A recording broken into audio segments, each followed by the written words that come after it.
Vira bismillah. Merhaba vahşi vatanın güzel insanları.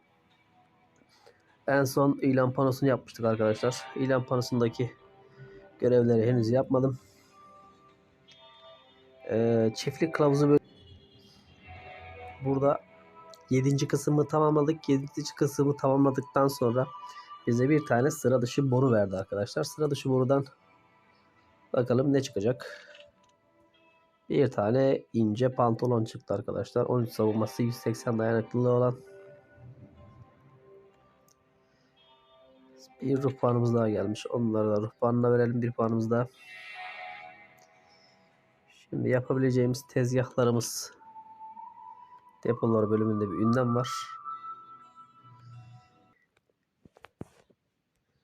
Çiftlik kılavuzu bölümünde bizden bir dokuma tezgahı yapıp 10 tane kumaş üretmemizi istiyor arkadaşlar. 10 tane tıbbi bitki toplamamızı ve 7 tane ev yapımı bandaj üretmemizi istiyor. Bandajı biz zaten dediğim gibi bu kısımdan üretebiliyoruz.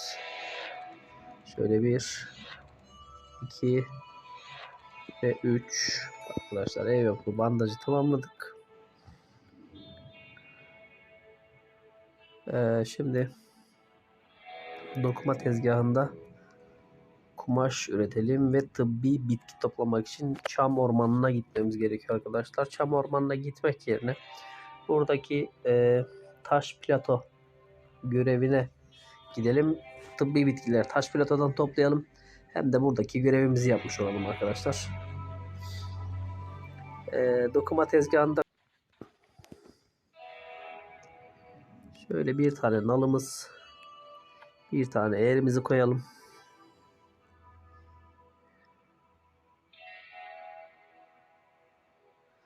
İlerleyen süreçte atımızı da 72 hurda, 10 tane bronz bağlantı elemanı, 35 tane meşe ve gerekli kaynakları tamamladığımız zaman burada başıboş gezen olan atımızı sahipleneceğiz arkadaşlar. Şimdi dokuma tezgahımızı da kuralım arkadaşlar. Çiftlik kılavuzu serisine devam ediyoruz. Laboratuvarımızı kurabiliyoruz. Laboratuvarımızı da kuralım.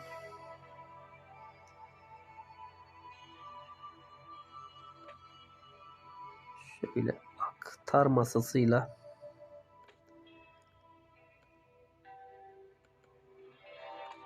laboratuvarımız yan yana olsun istiyorum.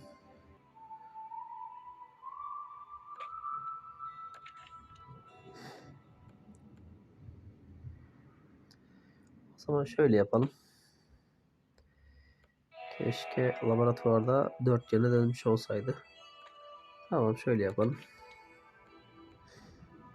Şimdilik kurabileceğimiz 3 tane atölye kaldı arkadaşlar kurmamız gereken.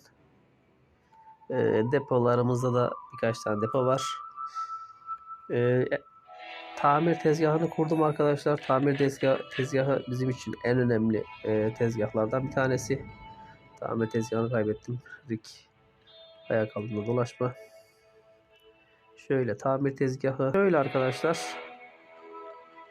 Mesela bizim kırık kısa bir yayımız vardı.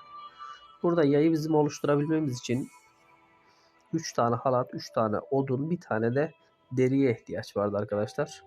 Tamir tezgahında biz bunu, tabii buradan geçemiyoruz. Detay tezgahı bize izin vermiyor. Şöyle detay tezgahını köşeleyelim. 2 odun, 2 halat, 1 deri ile tamir edebiliyoruz. Tabii birer tane bu ilk başlangıç, birinci kademe ürün için gayet ideal.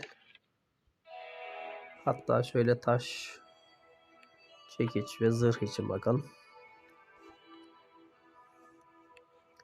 Mesela zırhı bir kumaşa tamir edebiliyoruz. Çekici bir deri, bir odun ve bir taş ile yapabiliyoruz. Şu an elimizde odun olmadığı için seni tamir edemeyeceğiz. Yani zırhı yapmak isteseydik, yani gömleği, ceketi yapmak isteseydik bizden 2 tane kumaş isteyecekti. Taş çekici yapmak isteseydik bizden 2'şer tane deri ve odun ve taş isteyecekti. Yani yarı fiyatına biz şu an elimizde bulunan taş çekici tamir etmiş olduk arkadaşlar. Görevimizi yapalım. Görevimizi yapmadan önce şöyle çiftlik kılavuzu, 10 kumaş ve tıbbi bitki. Tıbbi bitkiyi dediğim gibi şöyle şunu da alalım. Tıbbi bitki zaten gittiğimiz taş platoda toplayacağız. Tezgahımızı kurmuştuk. Bizden ne istiyor? 10 tane kumaş üretmemizi istiyor. 10 tane kumaş üretiyoruz. Taş plato görevini kabul edelim arkadaşlar. Benim kaç gümüşüm var? 67 gümüşüm var. Aslında önermiyorum. Yani gümüşle enerji almayı. Fakat size göstermek için tercih edeceğim. Bir tane. Bunlar nereden geldi arkadaşlar? Bunlar şuradan geldi. Günlük olarak burada 5 video izleme hakkımız var arkadaşlar. Bu 5 video içerisinde birinci kutudan rastgele herhangi bir şekilde buradaki ögelerden bir tanesi çıkabiliyor. Bize bir tane at için tatlı ikramı çıkmış, yani şeker çıkmış. İkinci kutudan bir tane plan çıkmış. Sıradan bir plan. Böyle 4 kutumuz var arkadaşlar. Bu da 5. kutu. Bu 5. kutuda biraz daha, eğer çok şanslıysak 3. kademe bir çanta bile çıkabilir arkadaşlar. Hatta çok şanslıysan 5. kademe bir özür diliyorum. 5. kademe bir biftek yemek bile çıkabilir. Bu da çıkabilir. Tamamıyla şans işi arkadaşlar bunlar. Çiftlik kılavuzu bölümündeki, eğer burada 8. kısmında tamamladığımız zaman bize bir sıra dışı boru daha verecek. Bu sıra dışı borudan nadir de çıkabilir. Sıra dışı bir plan da çıkabilir. Şimdi görevimizi kabul edelim. Taş platoya gidip Makwa denilen hayvanın izini süreceğiz arkadaşlar. Burada görevin alt kısmında bazen siyah puntoyla şurada Kızıl Randolph'un yazdığı gibi mesela yakın dövüş silahlarıyla öldür ya da tüfekle öldür ya da tabancayla öldür gibi ekstra bizden not istendiğinde bunu, ben şimdi yanıma mızrak aldım. Hatta bir tabanca alalım isterseniz. Ne olur ne olmaz diye bir tane daha alalım. Şifamız yeterli diye düşünüyorum. Birkaç tane de evcil hayvan çekersek yanımıza. Şöyle taş platoya gidelim. Görevimizi yapalım. 15 seviye olduktan sonra diğer kanyon görevi olan kanyon sınavlarına gidelim. Görevimiz olan hayvan izi sürüp hayvanı öldürme görevimiz var. Bunu gerçekleştireceğiz.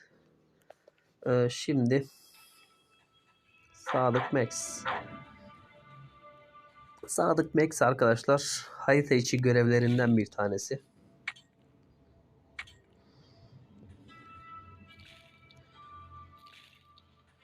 Yani harita içinde burada iz var arkadaşlar. Bu soru işaretleri her zaman hayvanın olduğu konumu gösterir. Daha sonra izleri takip ederek, buradaki kokuyu takip ederek hayvanı bulabiliriz. Taş platoya geldikten sonra burada belli bir miktarda kalay madeni bulabilirsiniz arkadaşlar. Kalay madeni de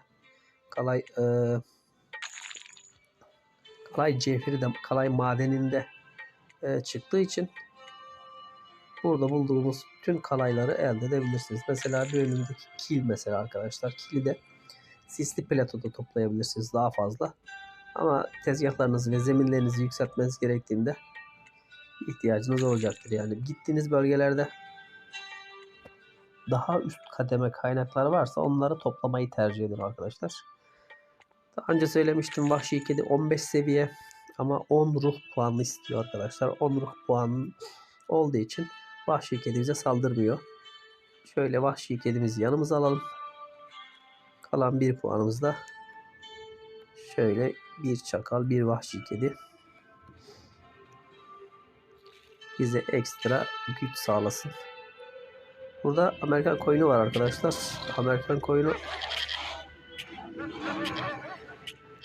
kolay değil yani arkadaşlar. Boşuna saldırmayın ilk başlarda. Ben sadece Amerikan koyunundan 3. kademe deri çıktığını göstermek için yaptım. Daha iyi silahlarınızı geldiğiniz zaman daha kolay olur. Bir seviye daha atladık. Onu da verelim. Dışarıdan gelen bir çakal var. Yanımızda hayvanlar olduğu için arkadaşlar, onlar bizden önce fark etti. Ve bize gelen saldırıyı durdurmuş oldular. Çakalmış. Çakal alabiliriz. Son bir çakal da alalım. Eğer son bir puanımı kullanmış olsaydım arkadaşlar, bu çakal bize saldıracaktı. Onun için kullanmıyorum. Yani bunun avantajını sağlamak için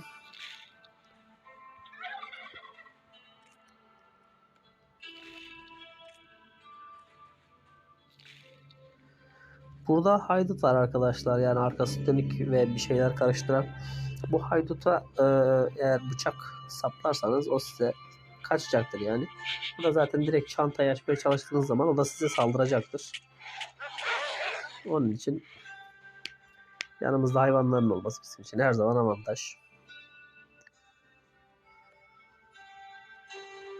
Şöyle hazır olan halatımızı ve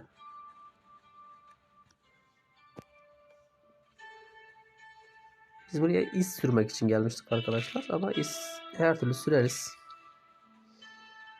Sıkıntı yok. Zaten o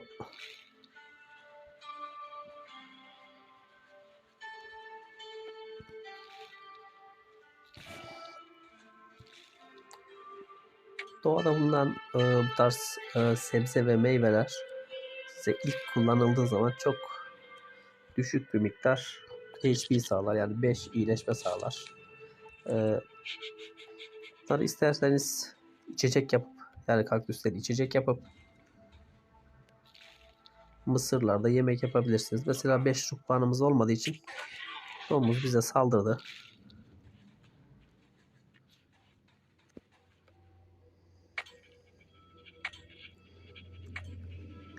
Son bir ruh puanımız olduğu için mesela dışarıdan gelen haydut, şimdi herhangi bir silah, sır, şifa hiçbir şey harcamadık. Yanımızdaki hayvanlar dışarıdan gelen o haydutu öldürdü. Yani ruh puanı bunun için çok önemli arkadaşlar. Harita içerisinde kaynak toplarken hem size saldırmalarını engelliyor, hem de size için ekstra hasar ve savunma sağlıyor. Buraya gelmişken yeterince taş mı toplayalım? Toplayalım. Dilerseniz bulunduğunuz bölgede taş balta veya taş kazma yaparak, ilk önce balta yapacağım. Çünkü yerde çok fazla odun parçası olmayabilir. Birkaç tane ağaç keserek taş hem de ağacım olsun diye önce balta yaptım.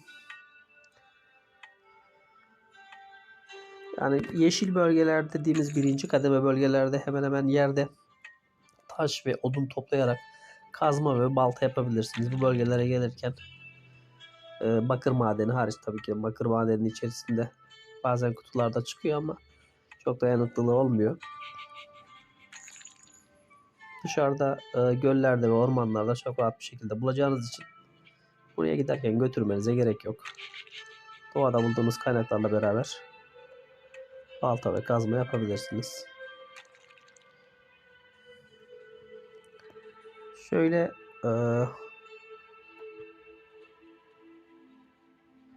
burada puma var arkadaşlar. Bazen ayı olur platolarda. Pumalar biraz güçlüdür arkadaşlar. Ama ikinci kademe deri almamızı sağladı. Bu tarz kamplarda arkadaşlar tuzaklar olur. Yani önümdeki çalıların, odunların arasında bir tane tuzak olur. Buradan geçtikten sonra dışarıdan gelen haydutlar bize saldırır. Bu değil tabii ki de. Şöyle göstereyim arkadaşlar. İçeriye gireceğim şimdi. Tuzağı aktifleştirdik.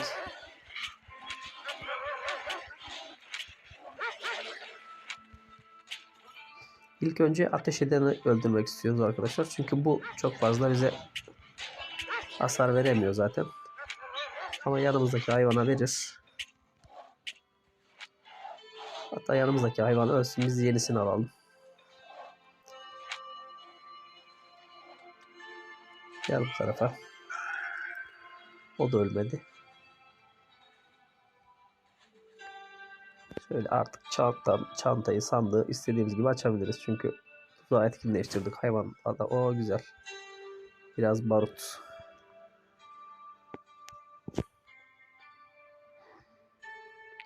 İşte bu tarz durumlarda tercih edeceksiniz arkadaşlar. 4 tane işlenmiş odun almak mı? 4 tane, yoksa 2 tane sıradan odun almak mı? Bunlar tamamıyla tercih edeceksiniz. Şöyle çakalımızı da alalım. Bir çakal da alalım.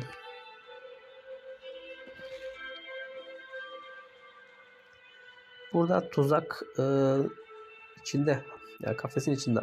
Bazen burası açılabilir direkt.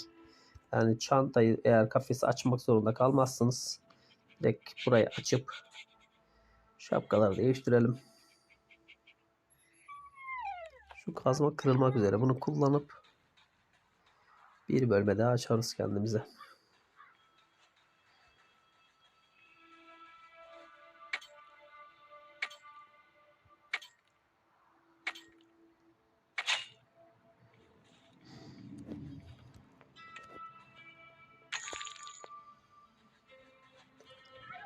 Şöyle o kazma kırıldıktan sonra şöyle kavanozu da almak istiyorum. Çünkü kavanoz bir tane deriden yapılır. Bir tane deride 3 tane ciltten oluşur. Yani 3 tane cilt toplamak yerine bir tane hazır kavanozu toplamak her zaman daha avantajlıdır. Dediğim gibi ham maddeler işlenmiş maddelere göre çok fazla çantanızda yer kaplar sadece. Şöyle 2 ruh puanımız daha var. Yani ekstradan bir çakal daha alabiliriz yanımıza. Şöyle yapalım. İlk önce buna saldıralım. Daha yüksek hasarlı 110, mesela 101 çift hasar verdiğimiz zaman, tabi dönmeden önce yapsaydık 2x hasar vermiş olacak.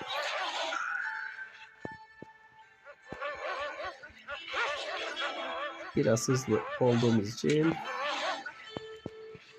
avantajlı oldu bizim için. İşlenmişleri alalım.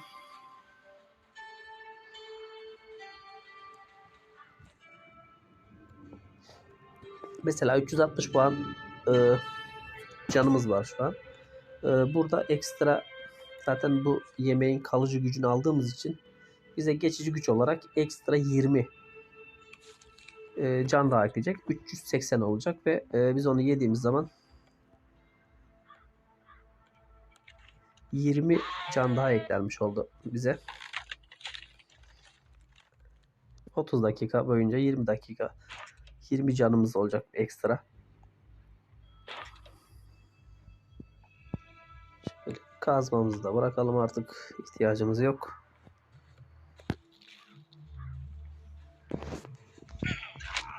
Terbiyesiz bir bot geldi. İşte demek istediğim buydu arkadaşlar. İlk başta çok kolaydı. Daha sonra bunlar kaçmaya başlıyor.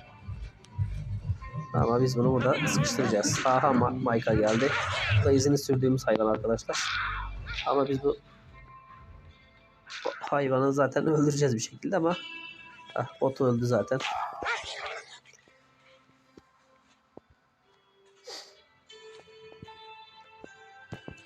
Boşuna öldürdük çakalı. Zaten onu yanımıza alabilirdik. Şöyle ekstra çantaya ihtiyacımız olacak. Şu 3. kademe deriyi daha sonra ben bulurum. Biraz can alalım. Çantaya alalım.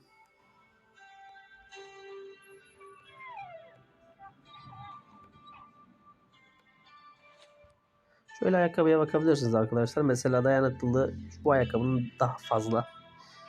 En azından benim ayağımdaki ayakkabıdan daha fazla. Ayağınızdakini çıkarıp buradakini giyebilirsiniz. Mesela bunun dayanıklılığı da fazla. Şu an bunlar 1. kademe olduğu için çok fazla önem vermiyorum. Az önce izini sürmüş olduğumuz hayvanla rastladık zaten. Direkt karşımıza çıktı. Ve bizden kaçtı. Tekrar soru işaretini buluyoruz. Soru işaretini bulduktan sonra izi tekrar takip edeceğiz arkadaşlar. Ve tekrar karşımıza çıktı. Belli bir hasar aldıktan sonra bu hayvan kaçıyor arkadaşlar. Dediğimiz tekrar soru işaretini bularak şimdi orman gölüne kaçtı arkadaşlar. Çok fazla hasar aldığı için. Eğer çok iyi silahlarımız olsaydı ilk seferde kaçmadan öldürebilirdik. Harita içerisinde çok fazla dolaşır da bulamazsanız eğer burada günlük görevler bölümüne bakarak zaten izin nereye gittiğini orman gölüne gitmiş mesela arkadaşlar. Zaten burada son kez nerede bulduysak izi burada bize söylüyor. Orman gölünü kontrol etmedi. Yani orman gölüne kaçmış hayvanımız. Yani hayvanı yakalayıp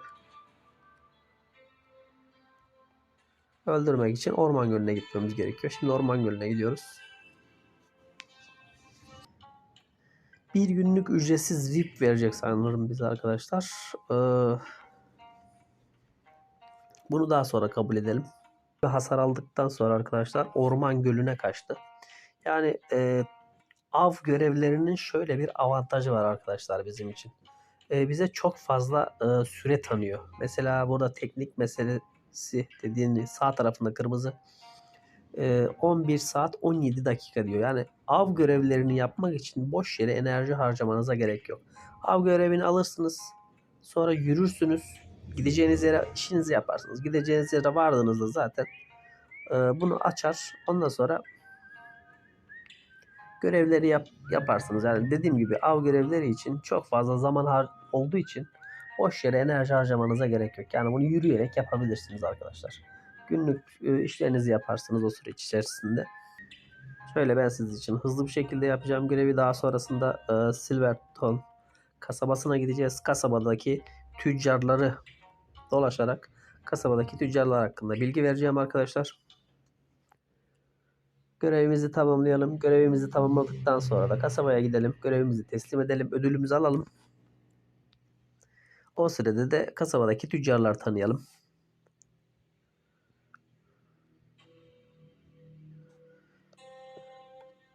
Orman gölündeyiz arkadaşlar. Orman gölünde çok fazla hayvan popülasyonu var. Buradaki hayvan popülasyonunu bize zarar vermesi. Şu an bizim 15 ruhumuz var arkadaşlar. Yani hemen hemen buradaki hiçbir hayvan bize saldırmayacak diye biliyorum. Alfa kurtu 20 olabilir alfa kurtlarla burada. Onu gördükten sonra zaten bakın küçük haritada görebiliyorsunuz. Bir nişan ve hayvan şeyi var arkadaşlar. Simgesi var. Bu aradığımız hayvan. Bizim mızrağımızın hasarı 101 arkadaşlar. Bu zaten 119 eğilerek arkadan darbe vurduğumuz için daha fazla hasar vereceğinden dolayı biz bunu direkt öldürebiliyoruz arkadaşlar. Şu an görevimiz tamamlandı. Hemen burada çiftlik kılavuzu bölümündeki tıbbi bitki topla görevini de hemen burada gerçekleştirelim.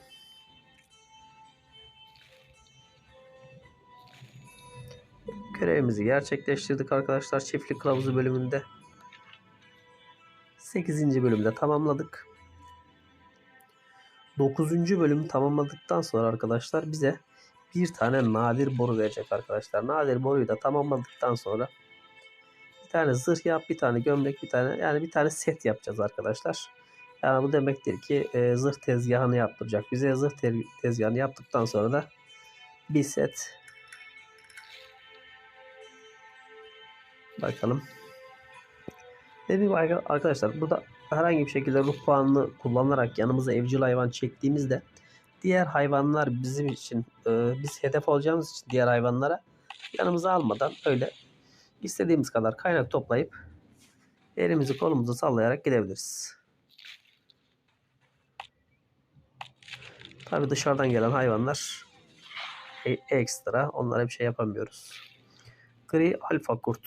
Dediğim gibi arkadaşlar gri alfa kurt 20 seviye ama bize saldırmıyor. Anladığım kadarıyla gri alfa kurtlar da 15 ruh puan istiyor. Yani herhangi bir şekilde kimseye bulaşmadan, yani eğer gri alfa kurta ruh puanımız yetmemiş olsaydı alfa kurtla beraber arkasındaki sürüsü, yani 2 kişilik sürüsü de var. Yani 3 kişi birden, 3 hayvan birden saldıracaktı bize. Yani ruh puanı bunun için önemli.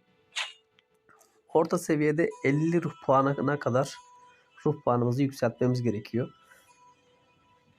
Şu an orman gölünde, yani yeşil dediğimiz birinci kademe bölgelerde 15 ruh puanı ile rahat bir şekilde kaynaklarımızı toplayabiliyoruz. Haydutlarımız var. En sevdiğimiz haydutumuz balyoz haydut. Şöyle balyoz hayduta hiç silah bile harcamadan elimizi kolumuzu sallayarak öldürebiliyoruz.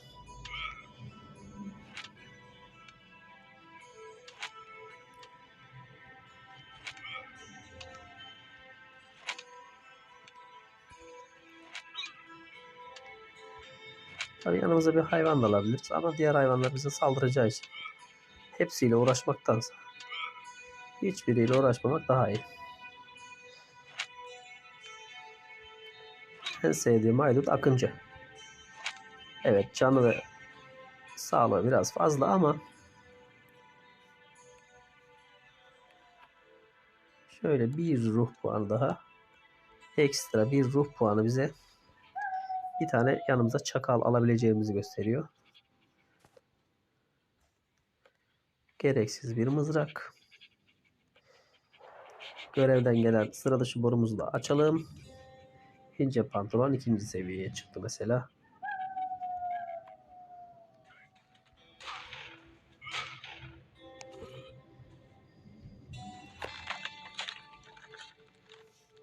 Şöyle silahlarımız da çok güzel. Geyikler arkadaşlar bize kaburga verir. Şöyle göstereyim, olmadı. 2. kademe deri verir bize arkadaşlar. Göllerde genellikle bu geyikler ve Amerikan koyunları çok fazladır. Bunlardan üst kademe deriler elde edebilirsiniz. Yani yeşil bölgelerde. Zaten sarı bölgelerde, yani Sisli Göl'de daha fazla 2. kademe hayvan derisi elde edebiliyorsunuz. Çünkü orada kurtlardan da 2. kademe deri düşüyor. Burada 1. kademe bölgede bütün hayvanlardan 1. kademe derileri elde etmek daha kolay.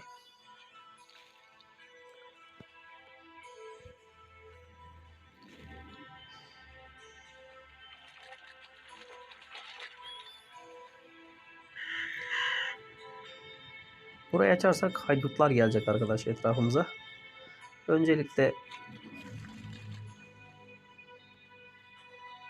toplayabileceğimiz bütün kaynakları zararsız bir şekilde gezerek toplayalım.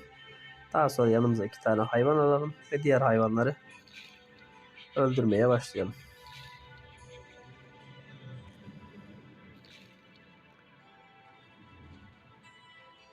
Şöyle çakal 1 puan istiyor zaten. Şöyle alfa kurt.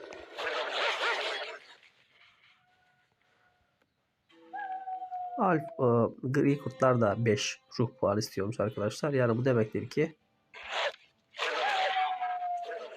2 tane, 3 tane kurtumuz var. Bir tane çakalımız var. Buralar bize bayram yani.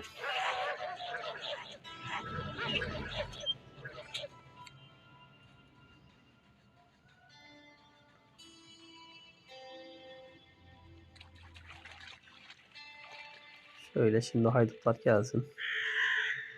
Haydutlarımızı öldürelim. Sandığımızı açalım.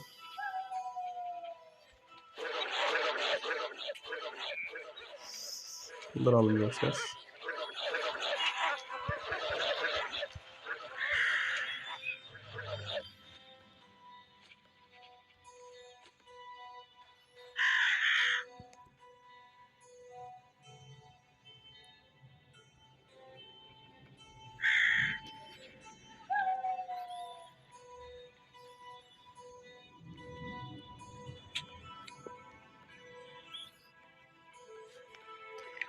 Arkadaşlar çok fazla et stok etmenize gerek yok arkadaşlar, ama evcil hayvan evini kurduktan sonra bu et çok fazla ihtiyacımız olacağı için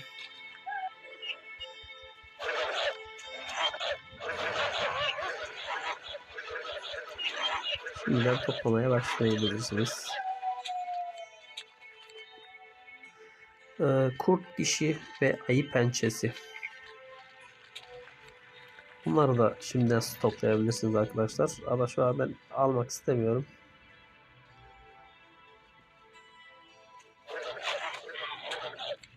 Kurt dişi ve ayı pençeleriyle zaten Kuzey kabilesinde geçtiğimiz zaman orada takas yapabiliyoruz arkadaşlar. Kurt dişi ve ayı pençeleriyle. Yani hiç ruh puanımız olduğu için herhangi bir şekilde silah kullanmadan rahat bir şekilde bizim yerimizi öldürüyorlar.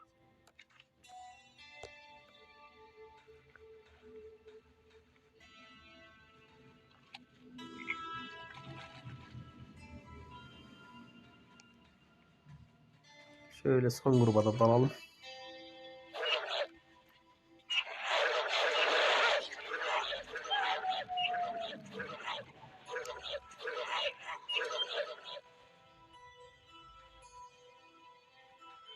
Alfa'dan ikinci kademlerimizi de topladık.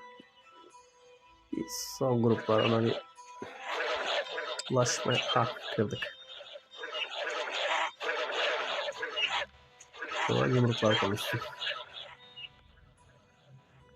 Şöyle 5 vuruş yapabiliriz bununla. 1, 2, 3, 4, 5. Bence sen onu öldürürsün ya da biz bunu da kırarız. Hadi bakalım.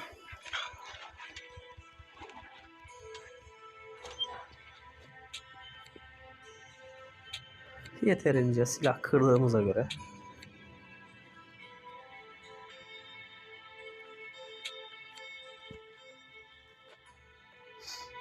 kalan dişleri de toplayalım. En azından bir faydası olsun.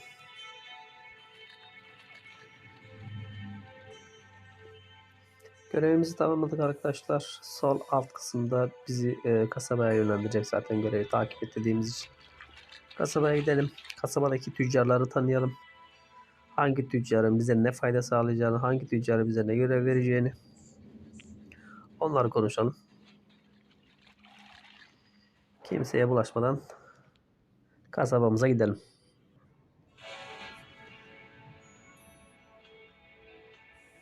Farklı konumlara geldiğimiz için arkadaşlar farklı konumlarda da şu an iki farklı görev olduğu için arkadaşlar böyle iki farklı ok durumu var. Şöyle yapalım.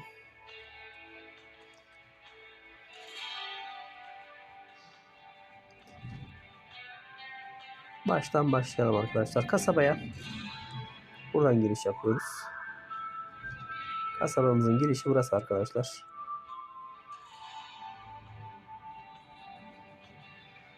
İlk karşımıza çıkan tüccar atsız muhbir arkadaşlar. Bu atsız muhbir pano görevlerinde harita birleştirme görevleri yaparken panodan direkt görevi alarak gelip buraya bu adama atıyorum mesela 50 gümüş ise görevin ücreti bize verilecek olan ödül.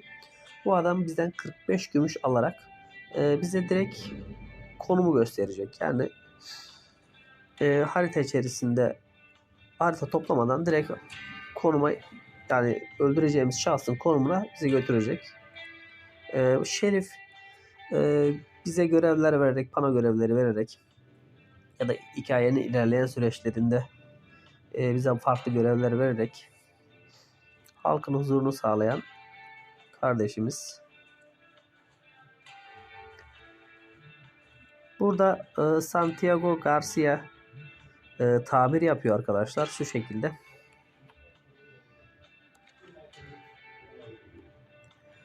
Garcia'ya silahınızı tamir ettirebilirsiniz balık karşılığında. Mesela elimizdeki silah yaygın, yani sıradan bir silah olduğu için 2 balık karşılığında tamir ettirebiliyoruz. Eğer silahımız sıra dışı olsaydı eğer ya da kaynağımız artık ceketimiz, çantamız neyse sıra dışı olsaydı eğer bizden 5 balık isteyecekti arkadaşlar. 5 balık karşılığında tamir edecekti. Şu an balık zaten açılmış durumda. Evet, şöyle göstereyim. 3. kademe bir öge.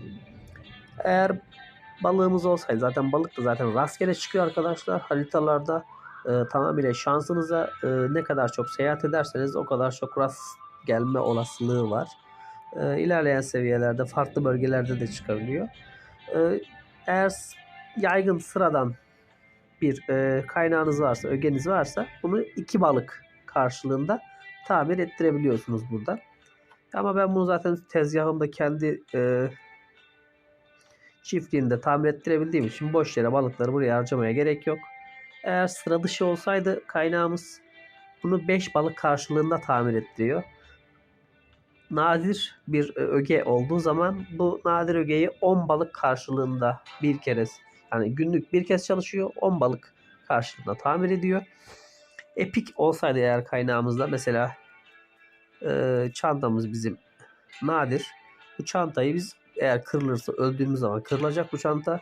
Buradaki en alttaki 5 bölme ya da 4 bölme kullanılmayacak hale gelecek. Eğer bu çantayı biz tamir ettirmek istersek buraya getirip 10 balık karşılığında tamir ettirebiliyoruz. Eğer epik olursa kaynağımız 10 balık artı 10 balık daha 20 balık. Yani epik kaynağı 20 balığa tamir ettirebiliyoruz. Onun için genelde balıkları hiç tamir edilmeyen özel kaynaklar için kullanmanızı tavsiye ediyorum arkadaşlar. Bu bankacı abimiz bize gerçek para karşılığında oyun parası, yani gümüş para teklif ediyor, satıyor. Bu tamamıyla bir tüccar, bildiğimiz bankacı. Yani bizden daha çok alıp daha az veren bir tüccar. Buna çok bulaşacağınızı düşünmüyorum. Çok da bulaşmayın zaten. Şöyle sağdan devam edelim. Burası salonumuz arkadaşlar. Arkadaşlar burada toplanmış. Bugün ne yapsak, nereye gitsek diye düşünüyorlar. Sonra salonumuzun sahibi Can Helcom, barmenimiz, hiçbir zaman gülmeyen adam. Çünkü somurtkan bir adam. Çünkü kimse alışveriş yapmıyor. Buna gümüş para verip de burada zaten yapmak istediği kaynakları kendi yapabildiği için buna para vermektedir. Adam somurtkan. Kora bize komşu çiftliklerin yerini söyleyen kadın. Yani buna 200 gümüş para verip, yani şu an bütün çiftliklerin konumu kapalı olduğu için, yani haritada çiftlik olduğu için şu an bir bilgim yok diye, ama onlara saldırdığımız zaman çiftlikten herhangi bir şekilde çiftlik saldırıları yapmak için 200 gümüş karşılığında yeni bir çiftlik alabiliyoruz. Ama tercih etmiyorum. Çünkü çiftliklerde çıkacak olan kaynaklar zaten sizin çok fazla alt seviyelerde, eğer bu seviyelerde çok iyi kaynaklar denk gelebilir. Çünkü birinci ve ikinci kademe, en fazla üçüncü kademe kaynaklar çıkıyor. İlerleyen süreçte 50 seviye, 30 seviyeye kadar, 50 seviyeye kadar saldırı yapabilirsiniz ama tamamıyla sizin tercihiniz. Bella burada bir çark var arkadaşlar. Bu çark haftalık olarak bir kez ücretsiz olarak çevirme hakkı kazandırıyor bize arkadaşlar. İlk hediyemiz bize bir pati konservesi veriyor. Pati konservesi de evcil hayvan evini yaptıktan sonra evcil hayvanlarımızı beslemek için kullanılan bir kaynak. Daha sonra sıra sağdan devam ediyorum arkadaşlar. Burada berberimiz var. Berberimiz karakterimizin artık nasıl istiyorsak sakalını, tarzını, istediğimiz gibi cinsiyetini değiştirmemize fayda sağlayan bir karakterimiz. Buradan gelip de istediğiniz saç stiline, saç rengine göre burada değişiklik yapmanız karşılığında para vererek tarzınızı değiştirebilirsiniz isterseniz. Daha sonra berberi geçtikten sonra bizim av görevlerimizi teslim ettiğimiz ve bize ödülleri veren Nick Pumpo var. Nick genelde içer. Bu da onun huyu, yani ne yapsın. O adam da öyle tercih ediyor. Şimdilik eti yok edelim. Çünkü ödüller alabilmek için çantamızda yer olması gerekiyor. Nick Lupa dediğim gibi bize hayvan avlama görevleri verir. Hayvan avlama görevlerini verdikten sonra biz hayvanı avlarız, geliriz, Nick'e teslim ederiz ve ödülümüzü alırız arkadaşlar. Casper Kane cenazeci ilerleyen süreçte farklı görevleri verecek bize. Bir tanesi ruh mağarası görevi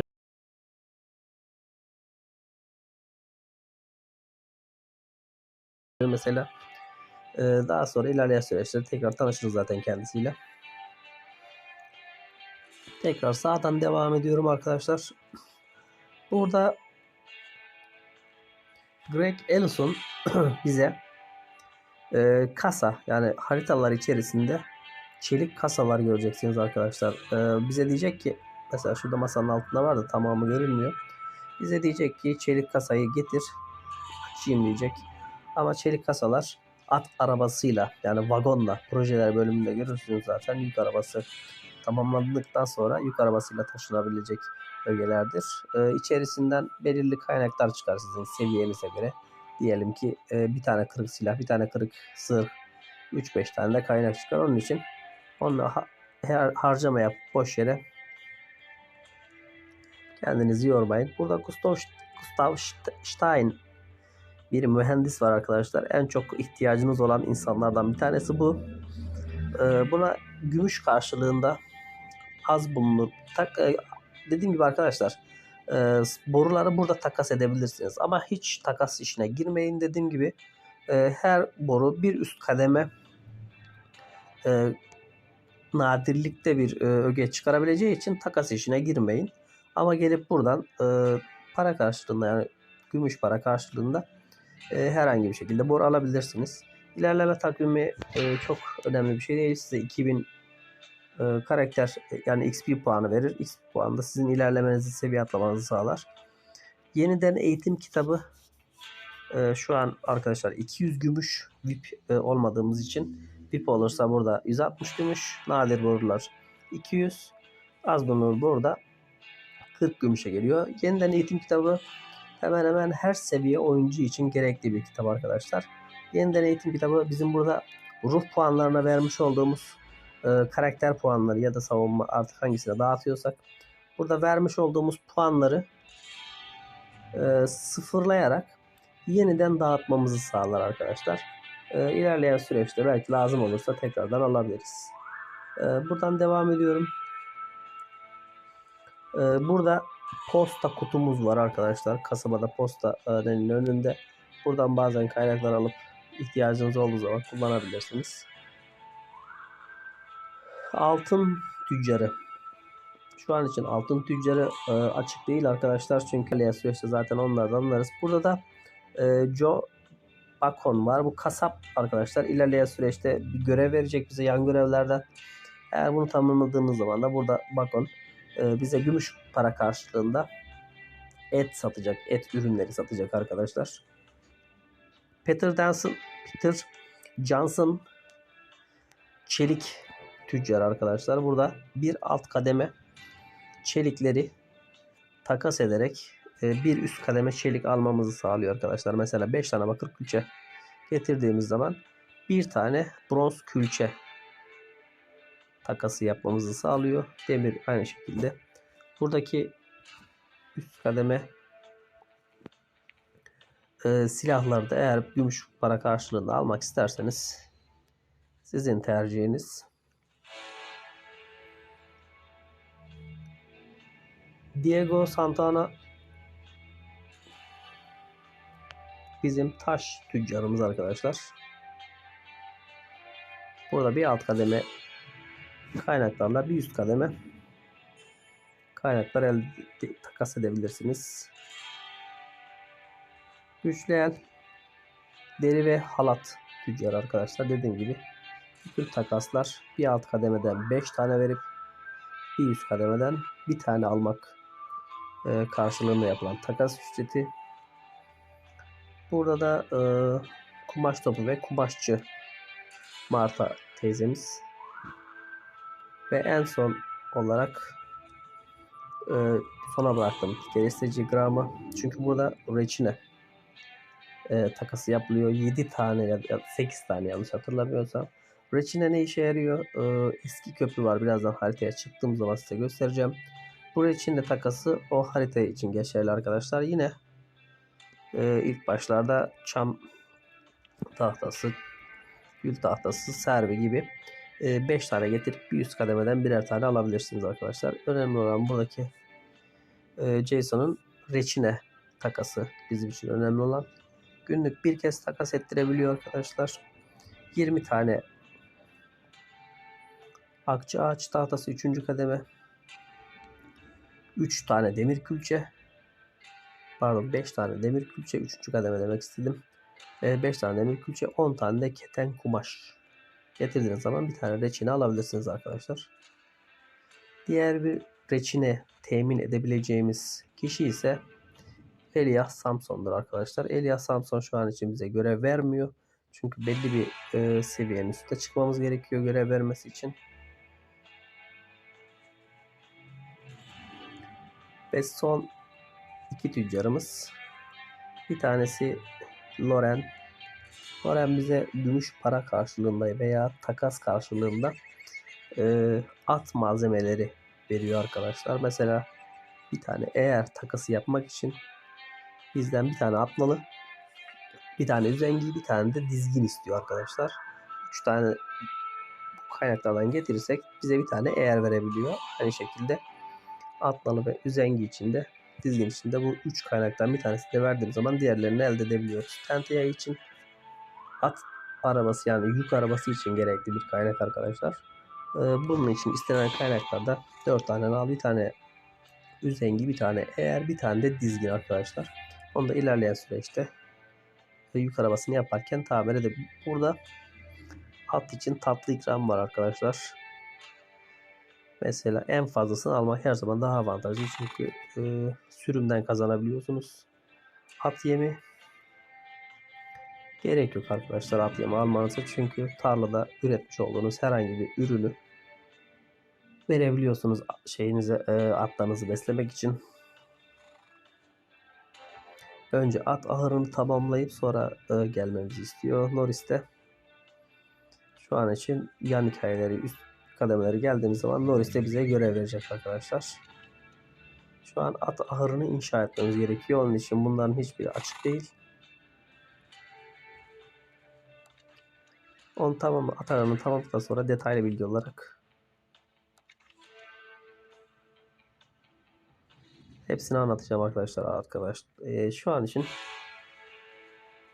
kasabadaki tüccarlarımız böyle. Kasabada herhangi bir şeye ihtiyacınız olduğu zaman gelip burada takas edip veya tercih etmiyorum ama tavsiye de etmiyorum. Gümüş para karşılığında alabilirsiniz. İlerleyen süreçte zaten görevlerimiz olacak. Kaptan görevi, takı görevi, ruh mağarası görevi gibi. Onları da tamamlamak için kasabaya gelip detaylı bir şekilde onları tekrardan atları ve hayvanlar için ekstra bölümlerle konuşacağız arkadaşlar. Bölümüne devam ediyoruz. Son 2 kısım görevimiz kaldı. Onları da tamamladıktan sonra çiftlik kılavuzu serisini tamamlamak istiyorum arkadaşlar. Evet arkadaşlar, çiftlik kılavuzu serisinde kaldığımız yerden devam ediyoruz. Çiftlik kılavuzu serisinde zırh tezgahı yapmamızı istemişti arkadaşlar. Zırh tezgahını yaptıktan sonra gömlek, pantolon ve şapka yapacağız birer tane.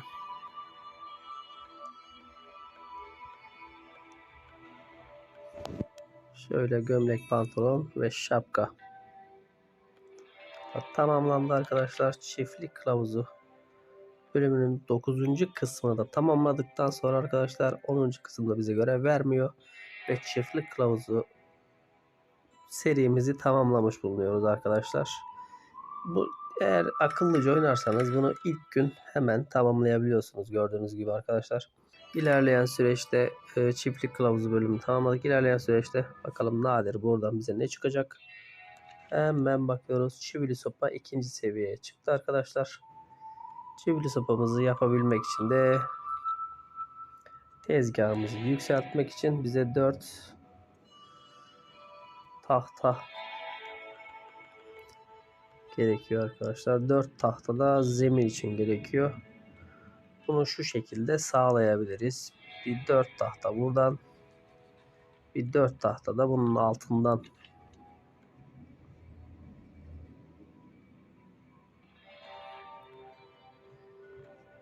sökebilmek için şöyle yapalım.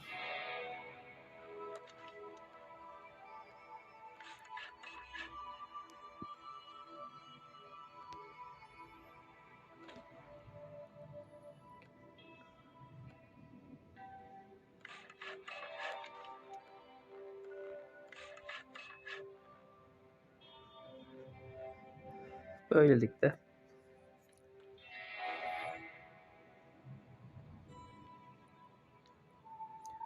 bunları üretmeden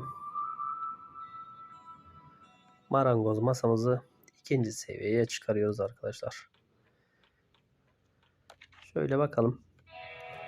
2 tane tezgahımız kaldı. Bir tanesi silah atölyesi, diğeri sökme tezgahı. Sökme tezgahı zaten bizden ikinci kademe ürünler istediği için bütün tezgahlarımızı yaptık. İkinci kademeye yükselttikten sonra sökme tezgahımızı yapacağız. Depolarda birkaç tane depomuz kaldı. Gerekli kaynakları topladıktan sonra zaten zırh, kimya ve silah depomuzu, en sonunda baharat depomuzu yaptıktan sonra depolarımız da tamamlanmış olacak. Ben ve arkadaşım Rick çiftlik kılavuzu bölümünü tamamladık arkadaşlar. Ben ve arkadaşım Rick Vahşi Batı'nın güzel insanlarına selam gönderiyoruz. Bir sonraki videoda görüşmek üzere. İstediğiniz, sormak istediğiniz veya öğrenmek istediğiniz herhangi bir şey olursa yorum yapabilirsiniz. Yorumlarda cevap vererek ya da ekstra videolar çekerek sizlere yardımcı olmaya çalışacağım. Eğer 1000 aboneye ulaşırsak sürprizlerimiz var arkadaşlar. Herkese Allah'a emanet ediyorum. Görüşmek üzere.